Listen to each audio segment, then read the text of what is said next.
so I just immortalized it in a form.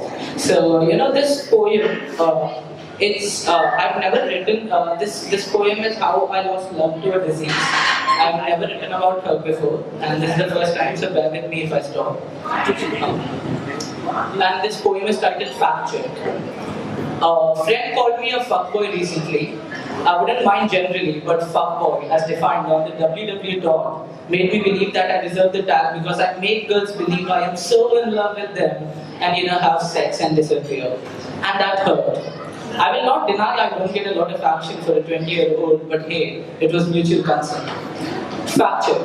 I do that because I believe my ability for self-sabotage is boundless. Fact check. I distance people away by being reduced to make the collateral less. And fact check. I still go out on days knowing I am so terrible at relationships is because I don't want to give up on love. And fact check. I don't want to give up on love because I made a promise. I made a promise to my dying girlfriend. Fact check. Fault in our stars does not justify the disease nor the death.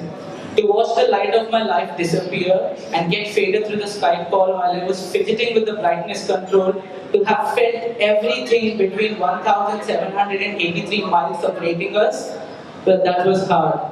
Fact check. John Green doesn't know anything about cancer. Fact check.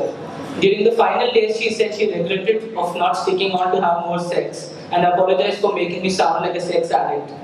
Fact check. The day before she stopped breathing, she barely typed in shitty grammar, asking me not to cry as she ascended the health throne. That all the formally dressed skeletons in the cemeteries were just napping for the ceremonial return of her queen.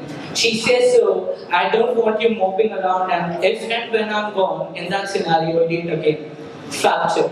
Another long text says, I return my love to you. It was not long because it had many letters in it or words in it.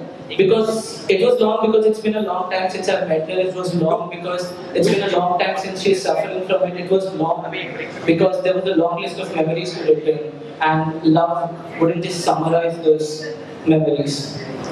Fact check. I've done this. Fact check. After her demise, I was too much of a coward to attend her funeral. Fact check. I couldn't eulogize the pain. I left the airport, she tore my heart into strands of violent blues and I sat bawling my eyes out in the immigration store. Fact check.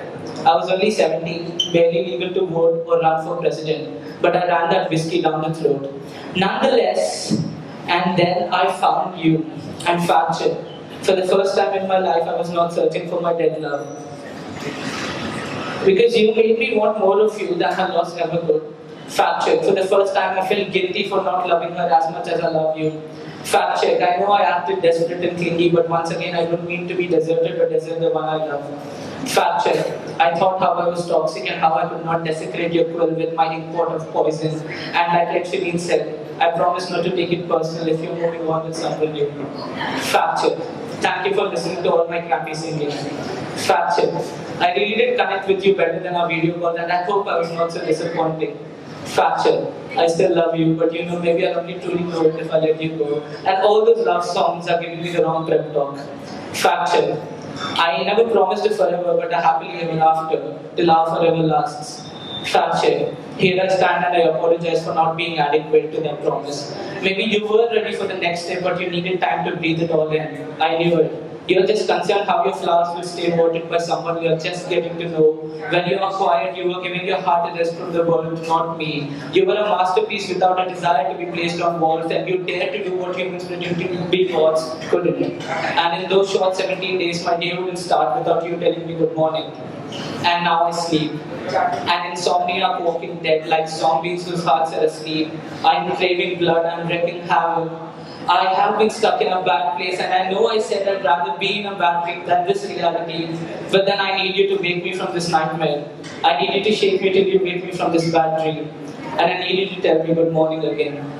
As I wake up, even if it is that I wake up in afterlife, your words are all I need, your face is all I need. And that is all I will ever need, because even in afterlife, if I see you and I wake up, I will be more alive in death than I ever could be in this life.